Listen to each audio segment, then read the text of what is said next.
Namaste, Jai Bharat. Saudi Arabia doesn't realize that how Pakistan has betrayed them, trapped them, and are taking Saudi for a ride. They don't understand, they shall understand it in time. Between us, that is between Saudi and Bharat, outrightly, Saudi lost the most favored nation status in our perspective. Then we wouldn't have any more defense or uh, security understanding with Saudi. And the Saudi investors who wanted to invest in Bharat, whose programs are almost ready, won't be able to do it. No, new investment is not likely. And the oil import, whatever we used to do from Saudi, should receive some setbacks and shall, of course, receive some setbacks. And this is not simple one-to-one corresponding relation. This also has good, it's dialectical relations with other nations who are closer to Bharat, who would be with Bharat, and they will also have this distancing attitude with Saudi Arabia. So, in all, Saudi Arabia is in difficulty just because they befriended Pakistan unprecedentedly and actually unwarrantedly. I don't know what stories Pakistani must have told Saudi, we can imagine on the other hand, but let me not speculate. The Pakistanis are very, very popular for creating stories, narratives, and lies, which should be very impressive, especially to straightforward people of Saudi Arabia. That's one thing. They're honest and straightforward people. And Pakistanis had never been honest in their entire history of existence, whatever history they have, if at all. In the entire history of existence, they never had been honest. They never had been speaking truth. They were always very, very callous and calculative and greedy that they have put each of their step for their benefit. If it is a collective benefit for the nation, that's one thing we would understand and shall indeed appreciate. That a group of people are working for their nation shall be appreciable. But this is for individual. The ultimate objective is individual interest of those who are involved. That's the story in Pakistan.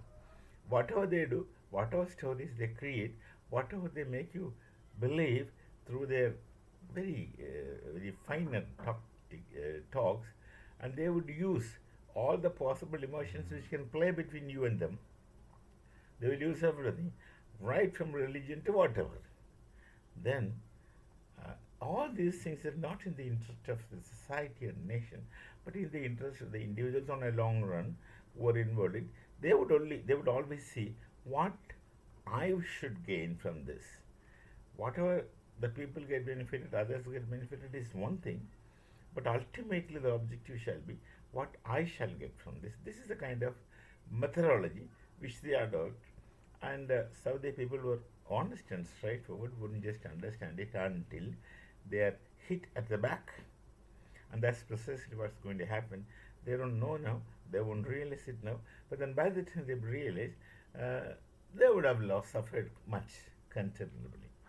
So Saudi is might get isolated among their own friends because of their going along with Pakistan, so-called defense league. Most likely, Pakistan must have told them that we'll give you nuclear protection, and Saudi should have realized that they don't have nuclear. They are a nation. I don't call it as even as a nation. They are rocks who can't even make motorcycle engines. They can't create anything. They don't make anything. They don't have that kind of IQ. They either steal, copy, or borrow from someone, but keep claiming that we have made it, we have made it. That's kind of a attitude that we find in Pakistan all over. Even in Operation Sindoor, in spite of such heavy thrashing they took from Bharat, they keep their prime minister so shamelessly going to the UN and claiming that we put down 7 of the fighter aircraft. This anyone can say. And when you see a lie, it should be, at least the liar should be believing that others would believe the lies that he speak of. But here the liar doesn't even believe that others would believe the lies that he gives to others. But then his objective is not others. His objective is not the world. By telling such lies to the world, his people in back in Pakistan would believe that he has actually done it, and that is what his objective, and that's what is sufficient for him. He wants only that.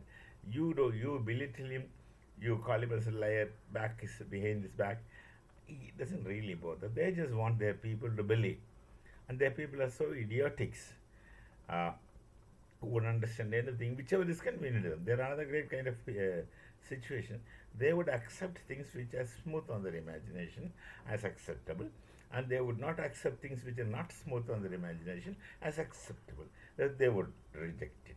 So, since this is the situation, whatever is pleasant and sweet can be told to them, they will take it with closing eyes.